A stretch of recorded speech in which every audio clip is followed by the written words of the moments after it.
Em uma cidade cheia de desigualdades sociais e milícia, violência à torto e à direito, crianças que têm que ficar embaixo da cama para fugir de tiroteio, enchentes catastróficas, o prefeito achou que ia ser uma grande prioridade censurar uma revista em quadrinhos por causa de um beijo.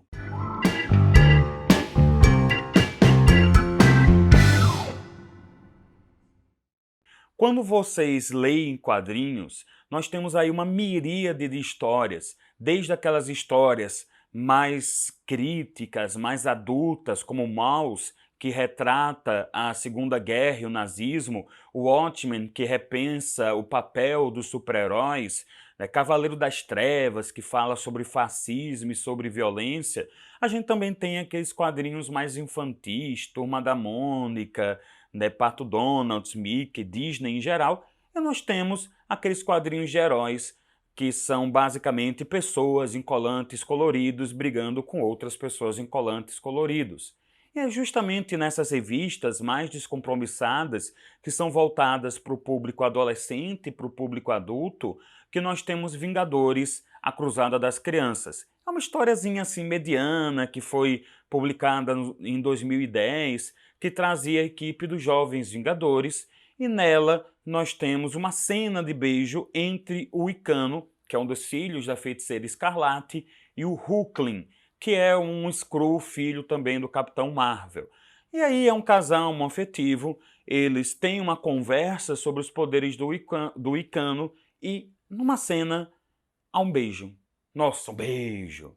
E bastou isso para que o prefeito Crivella, do Rio de Janeiro, e aqui eu já faço um apontamento, um prefeito que é pastor da Igreja Universal, sobrinho do Edir Macedo, esteve já no ministério da Dilma e hoje está acenando para aqueles lados mais de extrema direita, ele achou que seria importantíssimo usar o artigo 78 do ECA para censurar esse livro, esse gibi, que estava sendo vendido na Bienal dos Livros do Rio de Janeiro.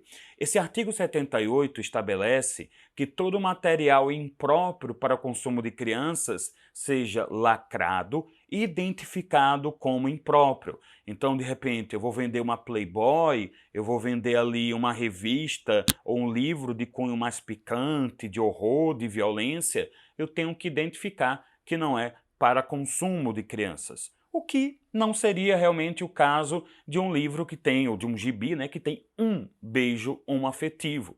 Que, convenhamos, nós temos uma série de quadrinhos que tem beijos. Né? Você veja aí o beijo que está sendo criticado pelo Crivella. Agora, veja esta capa da Turma da Mônica Jovem, que basicamente mostra a Cebolinha e a Mônica se beijando. Ou seja, aquilo que estava no interior de Jovens Vingadores está na capa, e nem por isso o Crivella entende que deve haver a censura. E outro ponto importante é que, além dessa leitura que ele fez do artigo 78, ele determinou a coleta desse material que ele julgava impróprio, assim, de maneira arbitrária, sem possibilitar a ampla defesa e o contraditório. Daí que veio o Sindicato Nacional dos Editores de Livros e impetraram o mandado de segurança no TJ Rio de Janeiro para evitar essa ação de fiscais na Bienal. Basicamente, seria um ato de censura, o que é vedado pela Constituição. Houve uma primeira decisão liminar do TJRJ possibilitando a venda desses livros e, portanto, barrando a atividade dos fiscais da prefeitura. Mas, posteriormente, essa decisão ela foi derrubada pelo presidente do TJ do Rio de Janeiro. Esse presidente do TJ, o Cláudio Tavares, que é conhecido já por várias decisões que são consideradas homofóbicas. Daí a Raquel Dodge, a atual Procuradora-Geral da República, ela provocou o STF para se manifestar sobre a questão, alegando justamente o descumprimento de preceitos constitucionais. Nós tivemos duas decisões liminares, uma proferida pelo presidente da corte, o Dias Toffoli, e outra proferida pelo Gilmar Mendes. E ambas vão na ideia de que esse ato do Crivella e depois a própria decisão que estava sendo atacada do presidente do TJ era contra a livre expressão artística. O Gilmar Mendes, ele observa na decisão dele que eu não posso ter uma interpretação do ECA, que foi o que o Crivella e o presidente do TJ fizeram, interpretando o artigo 78 do Estatuto. Ele não posso ter essa interpretação com uma visão homofóbica.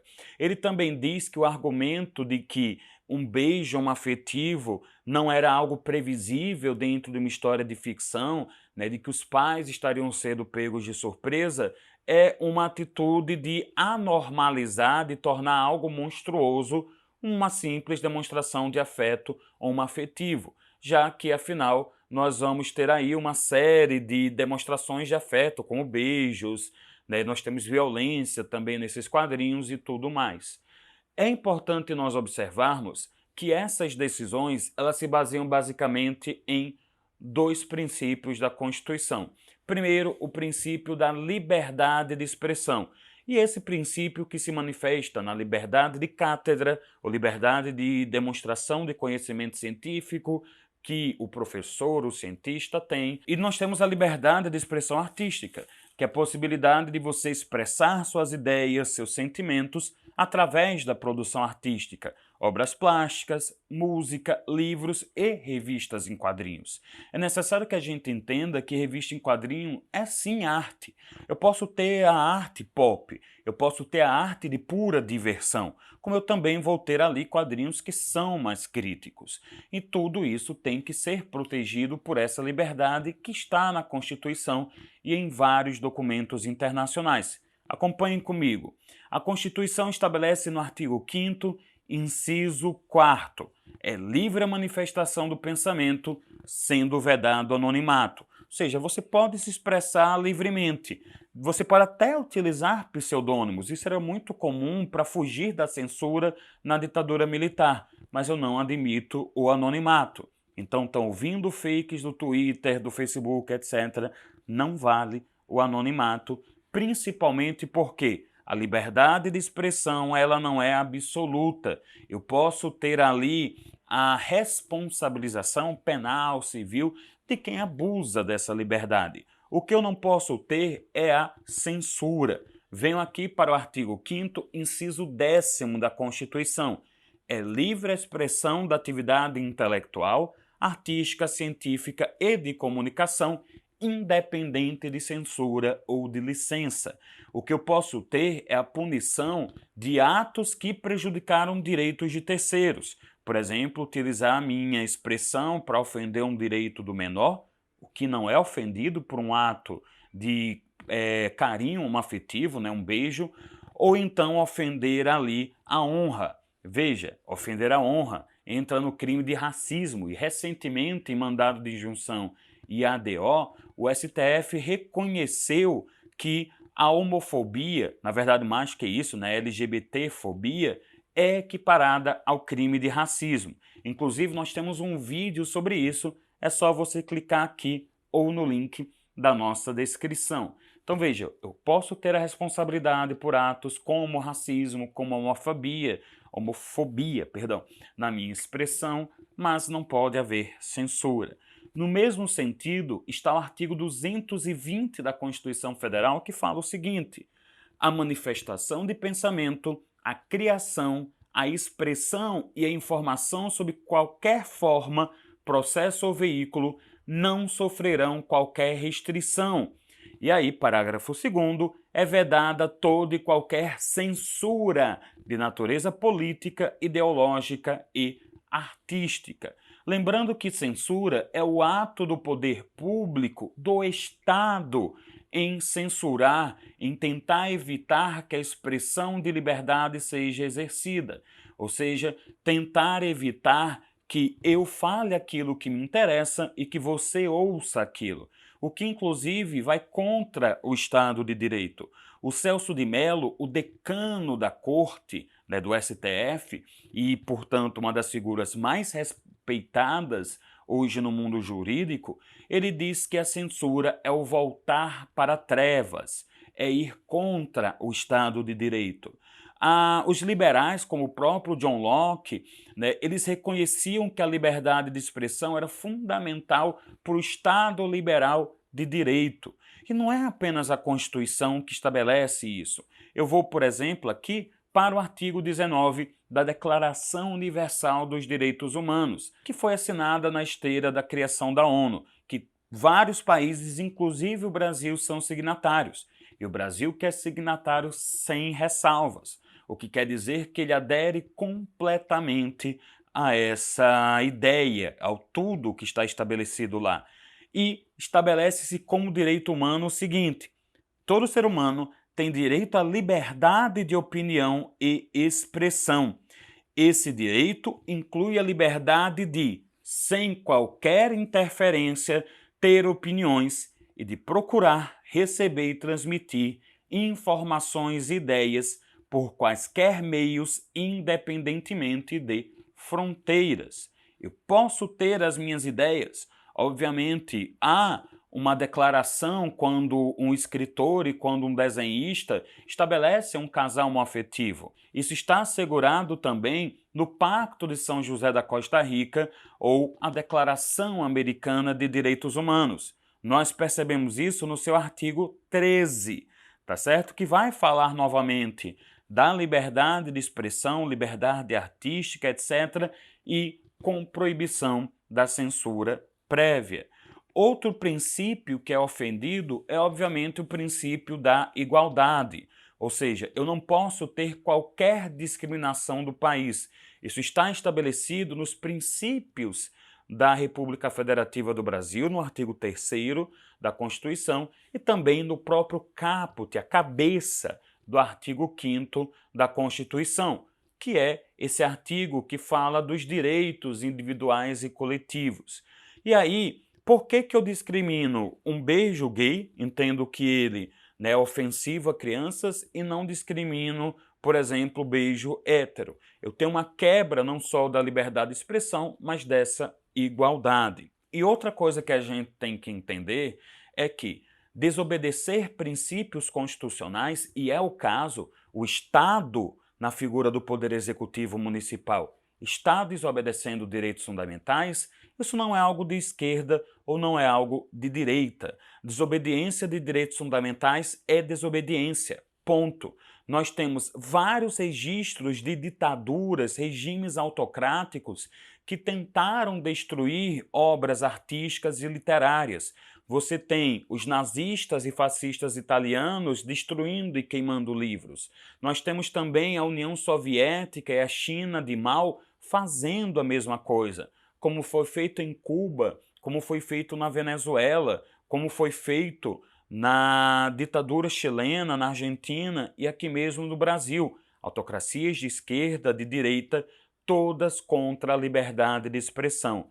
E sabem por quê? Porque a liberdade de expressão é liberdade, é um dos sustentáculos do Estado democrático de direito.